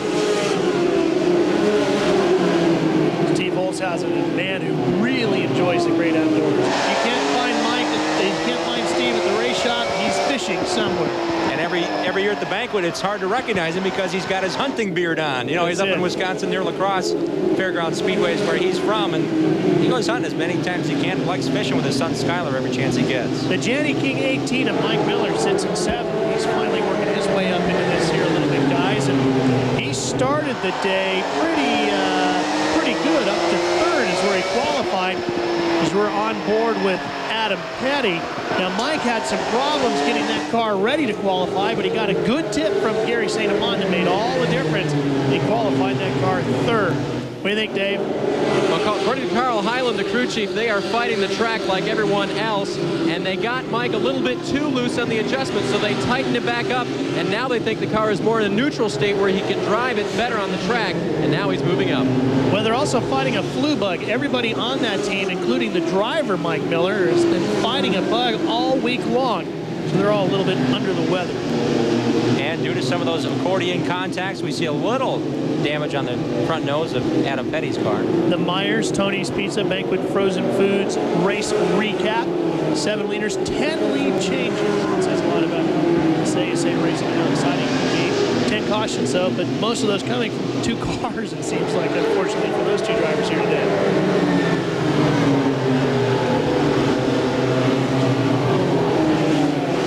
Petty and Johnson racing it out right now.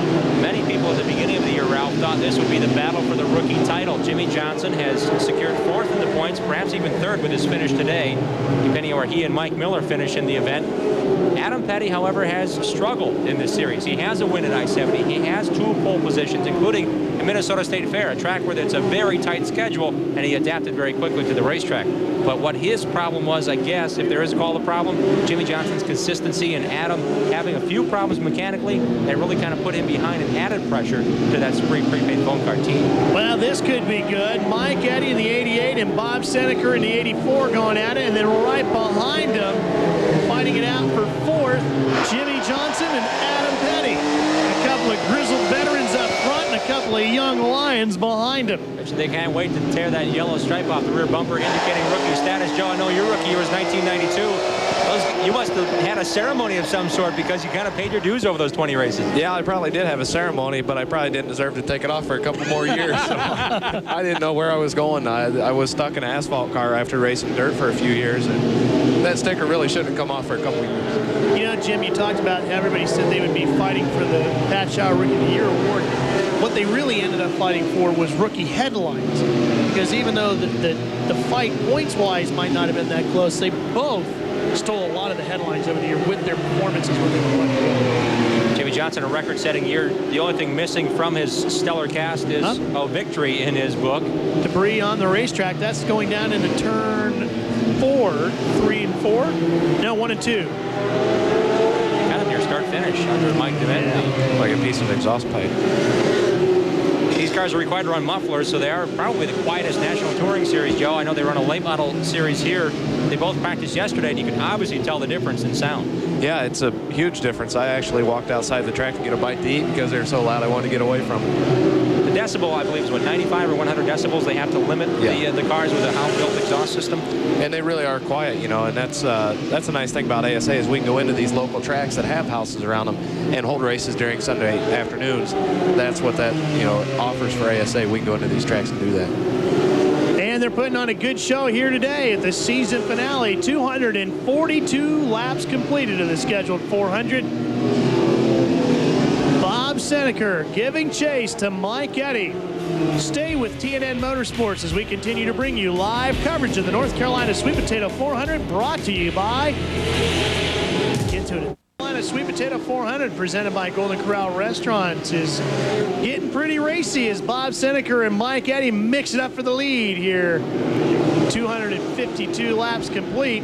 Seneker getting around the outside of Mike Eddy, and that's always a tough way around, Joe. Yeah, it is. I was just looking at we have 252 laps and 150 laps to go. Guys are going to start getting themselves in position for the end of the race so that when that final pit stop comes, they can be up front, get in pit early, get back out, and be in position for the final part of the race. Bob Seneker traditionally keeps himself within sight of the leaders, doesn't push real hard in the early stages, and then just pounces at the end. That's why they call him the sneaker. I've found myself in that same situation a couple times in Jennerstown at 95 at the end of the season. There he was behind me. He just crept up, and there he was. He's good at doing that. One of the most amazing race finishes I've ever seen. Joe and Bob coming off at turn 4 side by side, getting together, and Bob sliding across the pit wall, literally across the top of the pit wall, to take the win away from Joe. Keep in mind, guys, this being the final race, Seneker is 11th in points, but there's only 45 points separating him and 14th place Dave Sensiva. So it's really a fight to stay, again, in an A program with multiple wins, but being 12th in points, he might not have that with a single victory. So it's ultra important for Seneker to score the victory, and that may be the end result of why he's up in front as much as he is early on. Giving you an opportunity to see the whole field, and there he is, Bob and Mike, once again. Seneker is not done racing ASA, as you mentioned, Ralph. He said he will race for someone else, but he does not want to own the ride. Yeah, but he's just waiting for a good opportunity, I guess, at this point, right? Yeah, he did not disclose who he's been talking to, but he said if offers come along, he will talk to folks, but he does not want to own the equipment. He's told his wife that he will be a driver. Problems in turn 4. The 77 of David Duran. Spins, and that'll bring out the yellow once again. That's number 11. The 11th caution of the day. Dave and his brother Kevin do a limited ASA run. They've run some Craftsman truck races with various drivers, and little known that in Cincinnati, Ohio, where they're based, they house the John Pierre Moretti Ferrari team that has won the Daytona 24-hour and the Sebring 12-hour. Well, that's actually what they're known the best for. Kevin Durant, one of the best road racing crew chiefs, period, known throughout the world for his road racing crew chiefing abilities. And Jean-Pierre Moretti and that team, the founder of the Momo Corporation, and that Ferrari, and have done a great job. Dave Burns. Well, Bob Seneker screams out of here, and the crew is ecstatic because they got him out fast, but disappointed because he ran into some traffic getting out of here. And I just confirmed, guys, that indeed this is the crew from one of the Busch teams, and they had absolutely no practice, but I guess you figure when you're doing pit stops on a weekly basis, you've got some pretty good practice. So Seneker's happy with the interlopers from down south. Well, that actually is a big deal, Joe. Is that the more practice, the better? Not only the more practice, but the Busch guys run radial tires, interliners, about 40 pounds heavier than ASA wheel and tire. ASA wheel and tire about 40 pounds, where you figure a Busch tire radial with the interliner is about 80 pounds. So those guys are just throwing them on there like something. Right. Let's take a look at the replay. This is from Smokestad's viewpoint. Just ahead are the battling rookies of Adam Petty and Jimmy Johnson. Down the back straightaway, they get a little closer than you'd think they'd want to be at this point in the race. And here's Adam's view.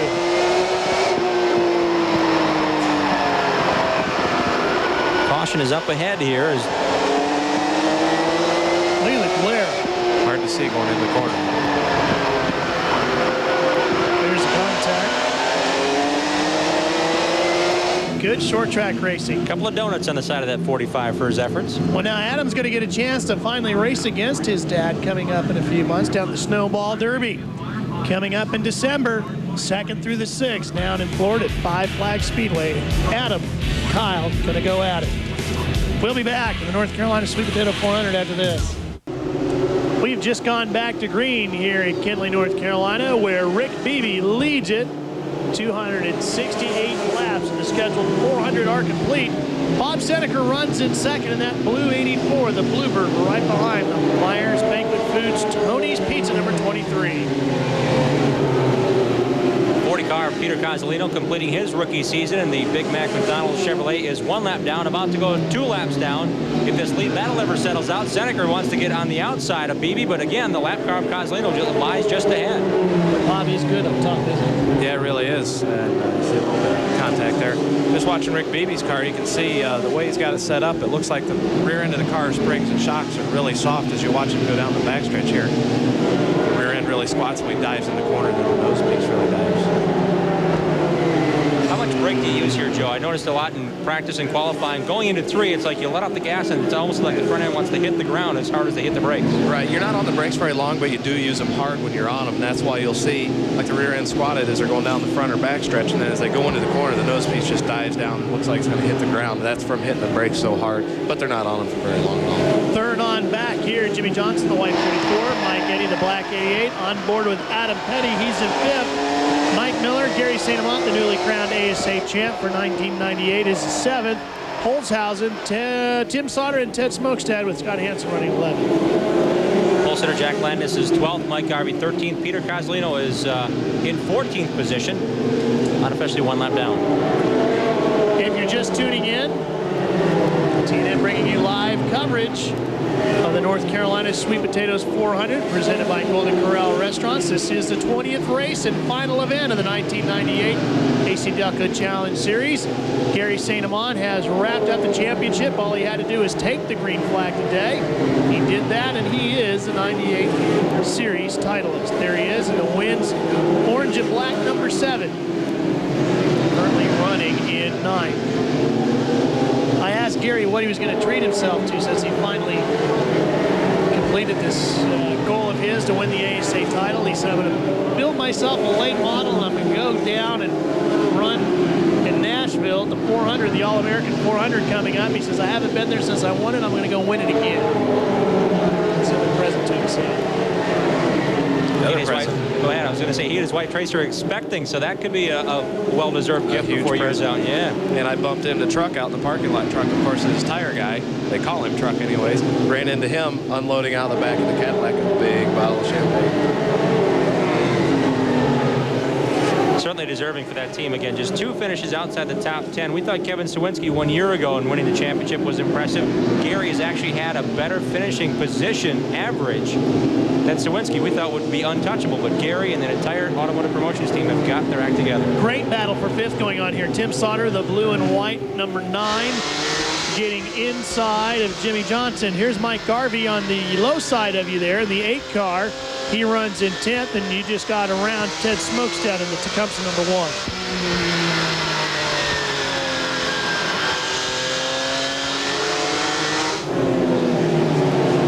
Holzhausen was up to 2nd. Now he drifts back into the 9th position. Oh, got a little wide there, didn't we? That's what I'm talking about. When they get up to that wall, Ralph, they see white, then they see black, and is it time to let off then, I guess, is what we just found out. That's exactly what you saw. I got up just a little bit too fast coming off the corner, had to back off of it just for a second, and then right back on it. Did a good job keeping off the wall for sure. Bob Seneca's the leader. There are 13 lead changes already among 8 drivers. That's more than the record for this racetrack set 1 year ago, and Mike Miller went to victory lane.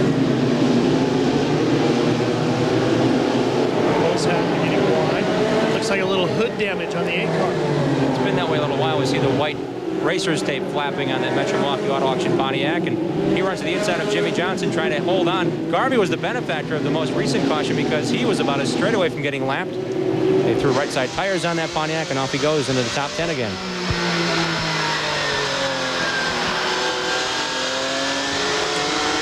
Back half of the top 10, Smokestad just outside as we go on board. He's running 11th. His best finish here was the 7th, the first time we came here back in November of '96.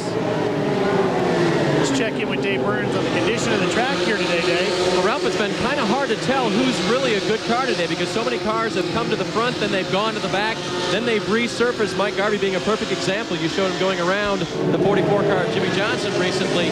Part of the problem is that the track got greasier and greasier, looser and looser, and now that the sun is going down, it's cooling down a bit, and it's getting tighter. And Bud Gevin, the car owner for Gary St. Amant, told me they're having trouble just keeping up with the track. It changes so much, it is now going different directions, that even the tire stagger differences they've thrown at it gets them confused, and they can't keep up with how the track is changing. And to compound that problem, Joe, is it's getting different from one end to the other because the shade now is encompassing turns 1 and 2, and there's still bright sunshine in 3 and 4. Exactly, and when I talked to Gary earlier today, he knew that that's what was going to happen today. It was going to be a hard fight to keep up with the track and the ever-changing conditions, so they knew that that was going to be a part of it, and they're probably better off. Gary, you see him right there, running in 10th position, 7th car, the original black car. Tight back here. Mike Eddy is in the 4th position, trying to get it away from that Spree Pontiac of Adam Petty. Mike Miller, the Jenny P18.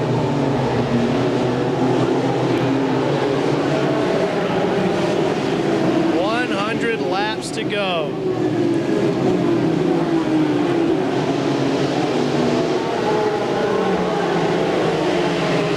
This race scheduled for 400 and quickly closing in on lap 300.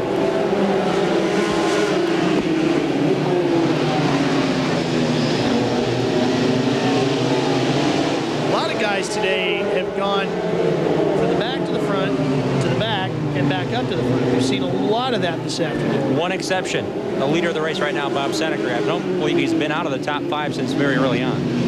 There he is right there. The Bluebird continues to lead it here at Kenley. TNN Motorsports, your leader in coverage of the AC-Delco Challenge Series. We'll be coming right back. Mark Courts, the problem here in turn 2 in car number 17. Mark out of Brooklyn, Michigan. The Michigan International Speedway has a problem here and has some damage to the right front. Looks like the tires down in the right front on the Knutson's Pontiac. We stay green though. He did a nice job, kept it out of the racing groove, way up along the line. And we saw the smoke initially, thought it might have been motor-related, Joe, because the smoke was coming out, but the tire was just off the wheel. Yeah, and when you get in that situation, it is hard to keep it off the wall, especially here. But there is some room to buy you time when you get on the brakes to keep it off the wall. We had to wait a while to get victory number 84 for Bob Seneca. We might not have to wait much longer to see victory number 85, but Jimmy Johnson is really starting to slide coming off the corners, and he sits in 12th position, but he's right behind Bob. He was in the thick of things. As was Scott Hansen, who is one spot behind Jimmy in 13th, a lap down now. Courts, by the way, has changed the tire. He is back out on the racetrack.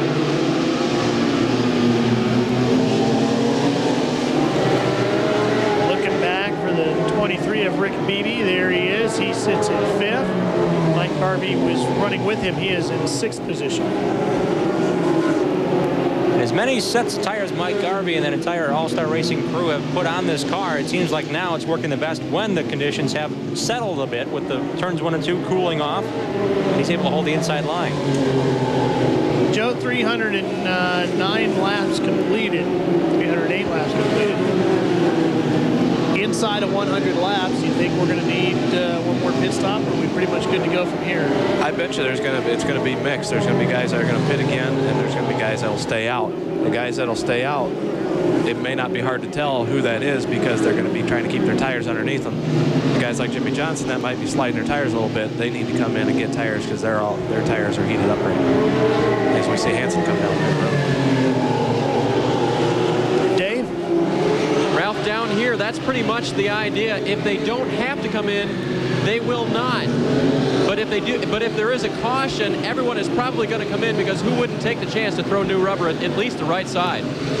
Hansen's taking tires on the left side of the car, and making a green flag pit stop here is a real bad deal. Yeah, he'll go one, definitely, maybe 2 laps down. Looks like it would only be 1. He'd already lost the lap to Bob Seneca, who passed him on the racetrack before he came down pit lane. So he may be racing with Dave Sensiva now for position. Those cars are 2 laps down. He will finish second in the championship, though. Yeah, that's pretty well locked in. Third is only 20-point difference between Mike Miller and Jimmy Johnson. Miller has a great history here at this racetrack. He's led a bunch of laps, has a victory here 1 season ago in the season finale in 1997. But he's led at least that race for 82 circuits, so he knows how to get around here. And as crew chief Carl Hyland said, they've had bad, fast race cars here. So Jimmy Johnson needs to step it up as he's sliding about. It may be costing him third in the national points in this final race. Mike and the Jenny King, number 18, is battling Adam Petty right now as you watch them fight for second place. Meanwhile, Jimmy Johnson circulates back in 12th.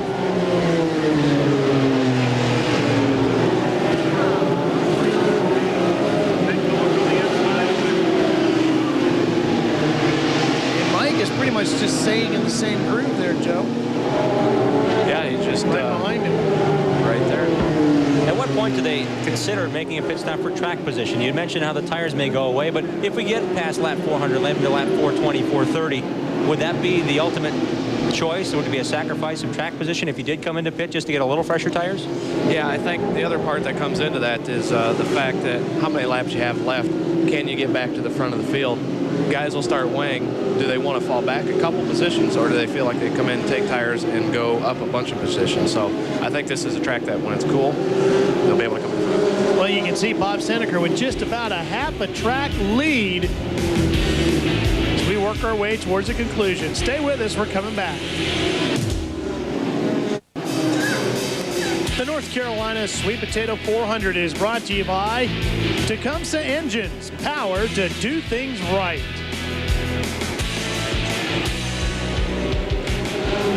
Mike Eddy goes down a lap, and now maybe Gary St. Amant will do the same. Eddy is running in 9th, St. Amant is running in 8th. Yellow flag. Oh boy, it was right there in turn number 3 and 4. Car number 39, the cause of the yellow. Alan Mitzno, his father Alec, hitting the wall pretty hard early on down in turn 1. Now Alan having problems in his car. The Windsor, Ontario driver with just a single year of experience has worked on his own late model car and the cars of Tim Sauter and Alec Bob Mitzno. Seneca diving down pit road. Mike Eddy on pit road. Smokestad, Petty, Miller, Mike Garvey, Tim Sauter, boy, everybody. Jimmy Johnson, Rick Beebe, Holzhausen, Hansen, and St. Amant. Well, this is the big pit stop. Who gets out first? Seneca's already rolling. That team has had flawless stops all day. And that has definitely made the difference. What a great round of pit stops for Bob Seneca and his crew.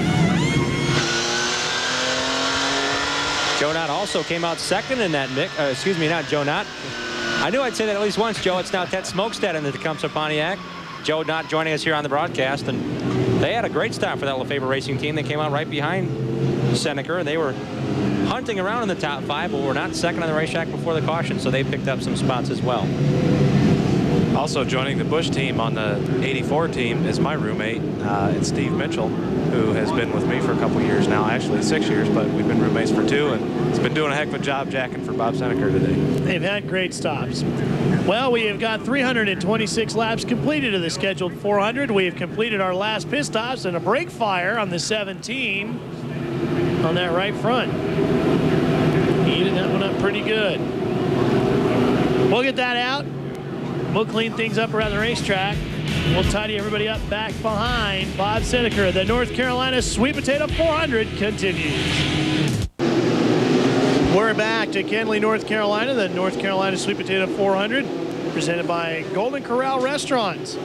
Bob Seneca continues to lead this one. 334 laps are down. Adam Petty and Mike Garvey are battling it out for second. We see Ted Smokestad in the mix there as well. But Joe, he is 1 lap down, I believe. Yeah, he just went 1 lap down there before that caution. Gary was saved by that caution. He was right side by side with Mike when that came out, so he did not go a lap down. There's Garvey with Mike Miller. That's a fight for third. Jimmy Johnson right behind him, and he's listed in 11th. Timing scoring system. Tim Sauter right behind this battle, and we mentioned DeSoto Speedway may have some similarities in setup. Sauter did have a top 5 there, so he may be saving up here for the finish. All the teams on lead lap pitted with 76 laps to go, so we'll see who made the right guesses. With bias ply tires, it comes down to the tire man. Kevin Burnett with the 6th team with Dave Sensible voted the best among his peers all season long. That team, however, 2 laps down, so it's up to the guys on lead lap and their tire specialists if they got to stagger the remaining laps here. Boy, Mike Miller dodged a big bullet right there. He got way off the gas. Jimmy Johnson got right in him. He got way down below the white line. And then he's able to bounce back and take the spot away from Garvey. That puts Miller in third. Two cars, a little bit of fiberglass damage there. We see that just from those accordion incidents. Jimmy Johnson's hood has popped up on the left rear corner near the driver's window, as is Mike Garvey's. But on this shorter track, Joe, aerodynamics really don't play that big of a factor except for the rear spoiler. No, they don't. And a lot of things that the Pontiac cars have played with is nose wings, which come underneath the nose, and that's about the only aerodynamic thing that is found to make a difference on these cars. It really ties the nose piece down, but it makes the car loose getting in, and guys have tried them here and have actually taken them back off.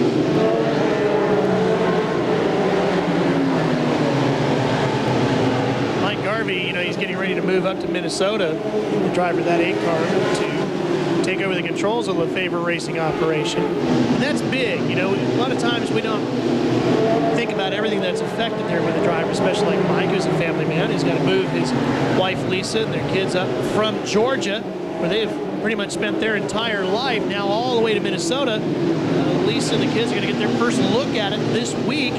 House being built right on the property there where the Lefebvre Racing shops are at.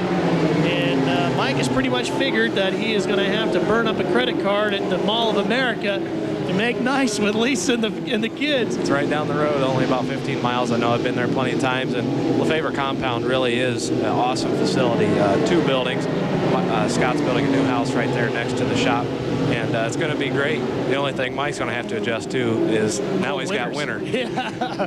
But I think, a lot of times we don't really realize how when drivers move around from team to team, how it dramatically affects families as well. And it really is a team effort of not just the driver with the crew, but the driver with their family as well. You got to have the support of your family behind you. Consider that any job change as well with kids in school age. Austin is younger than school age, so that is probably a good time to make a major life change like that.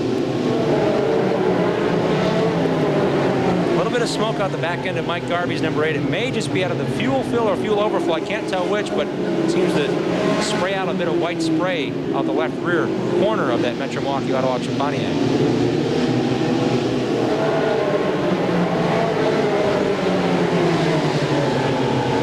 He's got Rick Beebe in front of him and Gary St. Amant right behind him. Beebe takes over 5th. Those 3 all racing for position, 5th, 6th, and 7th. They have a tire up as well that has settled away. Russ Tuttle continues on in the Coca-Cola Pontiac as he makes way. St. Amant inside of Garvey. Just about 50 laps left to go here in the season. Garvey finally gives up the 6th position. We'll see if Gary then moves up on the racetrack. Some of the teams that ran higher grooves earlier, I must say, Joe, have actually either gone down a lap because the car's gone away, or they can't get it on the bottom, and the cars that stay on the bottom seem to be the ones staying on lead lap. Yeah, that's what's been working for the guys. And I see down here at 3 and 4, too, they're starting to run a little bit lower as well. Joe, it really seems like Garvey is just surviving out there right now with 50 laps to go.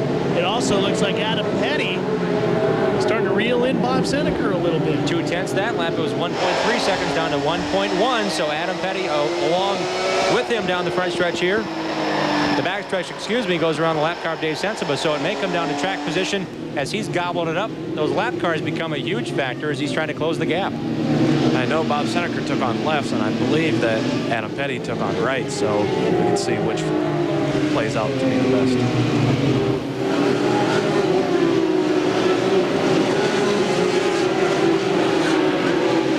And that crew doing a great job with their new crew chief at the helm here today. This one continues to wind its way to the conclusion of the 1998 season. Stay with us. We've got a great battle brewing between one of the best ever and one of the hottest young up-and-comers chasing them down. Bob Seneker has never finished better than 11th here at Kenley, but today he's leading it with less than 50 laps to go, 362 laps completed, scheduled 400, and Adam Petty reeling him in. How good do you think Adam Petty is going to be, Joe? You've been racing with him this year. What are his strong points and weak points right now? Well, I think Adam has finally got his confidence back up. It's shown today. He's been up front all day, and his youthful aggression is really going to come into play. He sees Bob there. He knows there's just under 40 laps to go. He's ready to go. He wants to win this thing for Chris. His charge has settled. It's still a 1.3 second difference, so he did gain a bit on Bob, but now it's settled into about the same difference, first to second in total time between the two. But again, they're working some pretty decent traffic here, working around Alan Pincinot, Dave Doran, and Dave Onspaw. What do you think, Dave Burns? Ralph, here's what they're saying down here. Chris Roth tells me that they don't know right now if Bob Seneker's showing his whole hand. I wonder if that'd be like the sneaker to sandbag just a little bit. But if Bob comes in, if there's a yellow before this thing is over and Seneker comes in, they will too. They're going to mimic what Bob Seneker does. Joe, I think at this point Bob Seneker doesn't need to pit. I think he's good to go the rest of the way. I would bet that he is saving his tires, knowing that with 20 to go, he's looking in that rearview mirror. His spotter's telling him how far back Adam is. And Bob's seasoned enough to know when he really needs to go. Do you agree with that? Yeah, I do. He sees how far back Adam is. He's just keeping him in his rearview mirror and just going to keep that space about the same. And then about 20 laps, 30 laps to go, which is going to creep up here real quick. He's really going to start landing, dropping down. Bob Seneker looking for career. Oh, and that you cannot predict. Dave Sensiba spinning just in front of Bob Seneker. Flat right rear, flat right rear. You can go right in. You can go right in from there. You don't have to pick up the pace car. Larry Reefer and Dave Sensiba talking. Flat right rear, you heard Dave say. You can see how fast that came around. Dave able to go right down the back part of pit road right there, and the crew waiting. Chip Caputo in the fire suit, up to pull up the right side of the car. He's been voted Gas Man of the Year. He had a brand new fire suit for first time this year. It was under the lights and it almost looked like the thing glowed in the dark. He said, maybe that's why I got the award. I said, well, you know, trying to be like Elvis on pit lane, I guess people notice you. Let's take a look at the replay. And you think Bob Seneker's getting old? Take a look at the reactions. Look at how bad the glare is for Adam Petty. This is aboard Dave Sensiba's car. Sensiba, I'm sorry. Kind of a crunching, grinding sound, as if the wheel just peeled off the rim or off the wheel. Or now, oh, here we go. Now watch Seneker. He's already going down. Yeah. He notices it, and he's prepared. You can see it's flat right there. Wheel grinding on the track already. Boy, that is a veteran driving behind him now, not to hit him. Here it is with Adam this time, happening in front of him. And the streaks of liquid and stuff from the other cars on the windshield sure don't help you any when you go down in that glare. Not at all. All the reflection off the oil really makes it hard to see. The only fortunate thing about that, it was not off turn 4 where the sunlight is still very prevalent, Joe. And as we see cars come off of turn 4, we've seen some pretty decent wrecks, 5, 6, 7 car accidents coming down the front stretch here at Kenley. Right. What I just was thinking about was coming off turn 4 when you can't see the track, or at least the outside wall. That's what you're shooting for, is to come up against that wall, and when the sun's in your eyes, you can't see how far up you go, so you have to pinch the car off, and then the end result is you spin the car. Well, Gary St. Amand has claimed the 1998 AC-Delco Challenge Series Championship. In a tribute to him, flying over Southern National Speedway. Gary St. Amand runs in third in the point of the day, coming from our official statistician, Torch, who points out on lap 324, Gary was saved from going a lap down. Remember, as a caution came out, Seneker had gotten around Mike Eddy and almost got Gary. Now, St. Amand is in the thick of chasing here for the win. He's got Adam Petty just in front of him, who runs in second. Mike Miller right behind him, who runs in fourth. And They're all trying to catch Seneca, who's got the lead. Gary St. Amant passed Mike Miller on the restart just a few laps ago as if his brakes failed going into turn 3. He went into turn 3, swept right behind Mike, and passed him on the outside and got right back in line. 18 laps to go this time by. You know Adam doesn't want to give up second spot because he was closing on Bob Seneca. Contact there, Jim, excuse me. 13 years in the series as Gary St. Amant claiming the championship, and Adam Petty competing his first full season in a National Championship Touring Series. I will also point out we saw Mike Miller drive very aggressively early on this season to win a couple of races. So this is a classic short track race. It's the last race of the year, and everybody's looking for all that bonus money, sponsorship money, and potential rides. These guys are going to lay it all out because they got a long time to rebuild their cars. Seneca, meanwhile, while all this race is going on, he's pulling away. 1.18 seconds on this cluster. I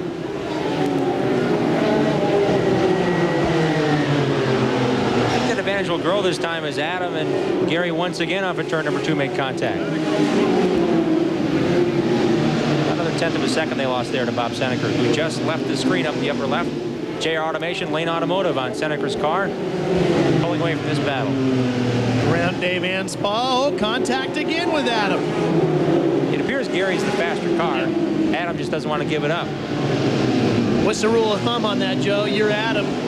You got every right in the world to hang on to it, don't you? Well, you have 15 laps to go, and you have the champion behind you. Hard call. Adam Petty wants to stay in the spot that he's in, but yet you got the champion coming behind you, and you can't play with him. So I'd say hold him off. You got 15 laps to go. And Adam Petty, if he did let Gary go by, or if Gary got a position on him, here comes Mike Miller. There goes the podium finish for Adam Petty. He gets freight training. Hurry. But the other side of that, too, is you can't hold him off forever because Gary's a nice enough guy. He's going to pass you clean. Not everybody's going to pass you clean, so he knows who he's racing against. He knows he can do that. Gary got him there. Now can Mike Miller get him? Maybe Adam raced so hard to get to the front, he used up his tires. Used his tires up. Yeah, that's very possible.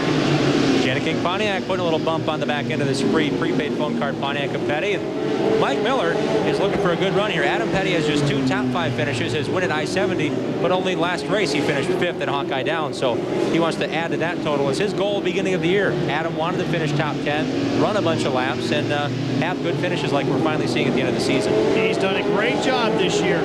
Big things on the horizon for young Adam Petty. No word yet as to whether or not he's coming back to the ASA next year, or if he's going to move up to the Busch Series. We do know that Kyle Petty has announced that he is moving all of the PE2 operation to Petty Enterprises, and Mike Miller now comes inside. So there will be a 2-car operation out of Petty Enterprises in Randleman, North Carolina next year, level cross. Maybe a 3rd car. We'll just have to wait and find out. Adam says probably around the Gateway Busch Grand National race we should know. That's a hint. So it's Seneca, St. Amant, Miller, Petty, Holzhausen, your top 5. Garvey, Sauter, Beebe, Mike Eddy, and Jimmy Johnson, the top 10. With about 6 laps to go. Watching the monitor here, Gary's gained half a second on Bob, so he's gaining on him fast. Yeah, but he's running out of laps. That's his problem. And he's going to have to hustle it. And if Bob was holding anything, there's no more holding back at this point. He's checking out. Gary's coming on strong. Well, we talked about how in recent years the champion has won here at Kennedy. Pretty close. Last 2 seasons, the season finale was here at Southern National Speedway. It was a 1.9 second advantage for Bob Seneca on Adam Petty. Now with Gary St. Amant in second, it shrunk down to a 1.0 second lead. So indeed, Joe, good observation. Seneca has now only Gary St. Amant behind him. They are working through a lot of traffic. St. Amant has a higher line, but Bob's freed the car up a bit. He's using all of that racetrack. Seneca had done 172 laps without pitting, and he last pitted on lap 329, so he's got plenty left, you would think, with that car. Gary's not going to leave anything on the table, though, is he?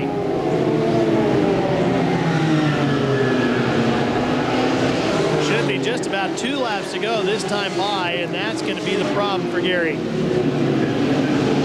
Could Bob Seneca win Career victory number 85 here today. Put him on the A program for next year. A lot of contingency cash. We might get Bob Seneker back here next year.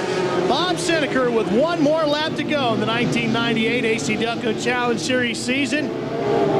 With the newly crowned champion chasing him down the backstretch, Bob Seneker is going to come off at turn number 4 to win the North Carolina Sweet Potato 400 presented by Golden Corral Restaurants, his 85th career victory with the American Speed Association.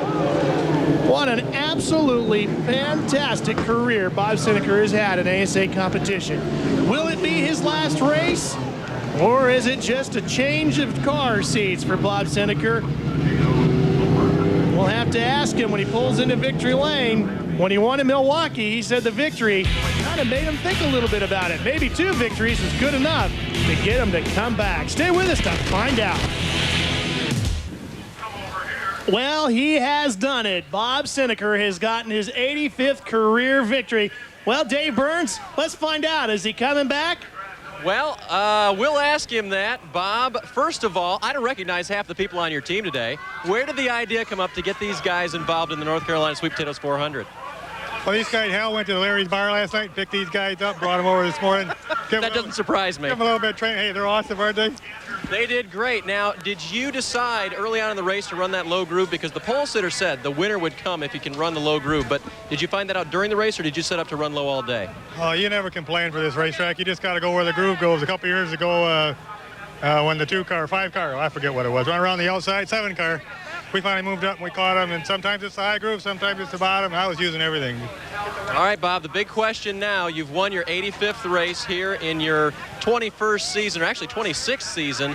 Are you going to come back next year and drive in the American Speed Association? No, we're all done for now. We don't know what's going to happen.